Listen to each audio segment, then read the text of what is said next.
That's a real inspiring video that you did there, and I'd really like to get to the point where I can tell my own therapist that uses the clinical model and not the recovery model that, you know what, there there was a time where I wasn't on any medication.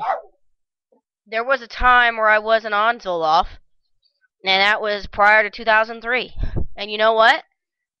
I was working, and I guarantee you that if anyone loses their job, they're going to be a little depressed.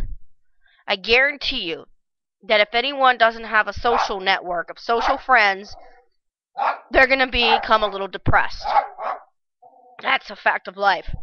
You don't have to have a mental health diagnosis to realize that, hey, you know what, I need to be around people. We're social beings.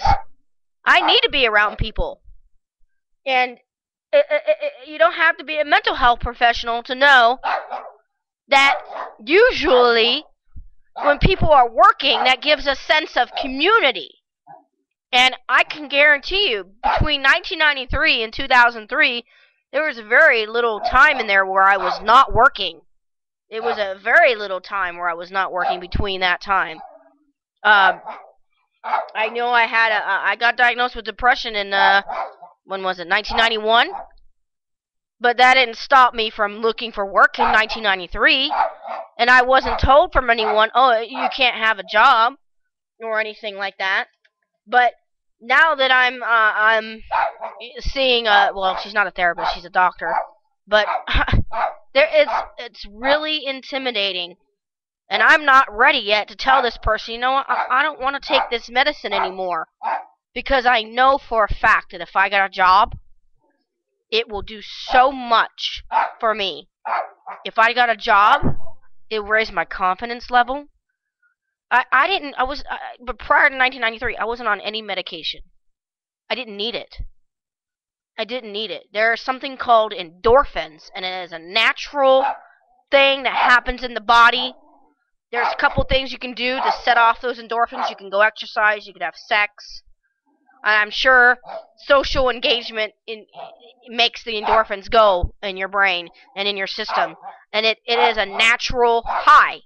It makes you feel good. That's what makes you sleep. That's what makes you sleepy after you have sex. It's the endorphins that make you feel real good. But all these mental health professionals and then the regular MDs, all they want to do is push drugs on you. You need this, you need this, you need this. You know what? I need a job. That's what I need. I need a job. That's what I need. Now, I've never been told by anyone that I can't have one, but I guarantee you if I tell this stuff to my doctor, she'd say, ooh, that's not good, stopping your medication. Yeah, I do. And I never even heard of that before. I never even heard of it at all until I went to the peer employment training in November of last year, in November 2010.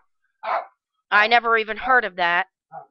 And I thought, wow, there's other people like me that actually want to get off their medication. Did I say education? Get off their medication, and they actually want to work, and they actually want to be, quote unquote, normal again. In 2 years, it'll be 10 years. That's how long.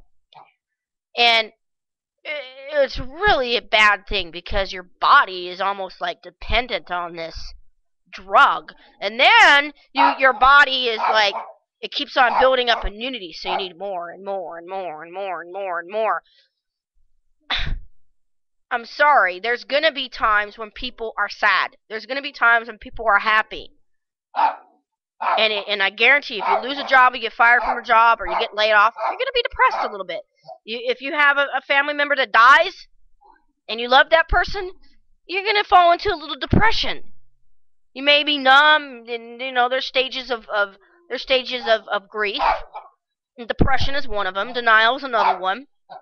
And you don't have to have a mental health diagnosis to be depressed because you lost your mother, because you lost your father. It's just a normal process that happens. Unless, of course, you hated the person, you're glad that they're gone. But I'm not talking about that scenario. So I hope there's a time where I can feel confident to tell my doctor, I really don't want to take these anymore. I really don't. I want to be weaned off of them to where I don't need them anymore, because I guarantee you, uh, prior to 2003, did I say 1993? I think I said 1993. Prior to 2003, I didn't have any medication. I didn't have any medication. When I was in Bible college from 1997 to 2001, I did not have medication. I was focusing on the people. I had a job. Did I like the job? No. It was an AmeriCall. I was cold calling people that had credit cards, and I was, given a pitch of what was it called? Credit card insurance or accidental death insurance. Did I like the job? No. But you know what? It provided a sense of community to me. Was I taking medication in 1997? No. Was I taking medication in 2001? No. I started in May of 2003. And it was from 25 or 50 milligrams, and then I went up to 100, and then I went up to 150, then I went up to 200, and now I'm back down to 100 on Zoloft. There was a time I was actually on Wellbutrin, and now I'm not on Wellbutrin anymore. And I do not, believe me, I do not want to be taking this medicine for the rest of my life. I do not desire that, because there was a time where I was able to function, and I was able to work, and have a life, and I was not on any medication at all for any mental health thing. I was not on anything. If I can do it then, I can do it now. And I know, without a doubt, if I tell this to my doctor, it'd be like, whoa. So, yeah. Once I get a job, I think I might tell this to my doctor. Say, no, I want an active role in my recovery. And you telling me that I need my medication, that's not me being an active role. I know what I need. I need a job. I know what I need. I need a support system. I need friends. I need someone that I can call in the middle of the night at 3 a.m. if I'm somewhere not home, or something happened to me and I don't know, wherever, and I need to call someone from a payphone because I don't have a cell phone. I need someone like that. I don't have anyone like that where I can call 3 a.m. in the morning, but that's what I need. I don't need the medication to keep me happy or to keep me level.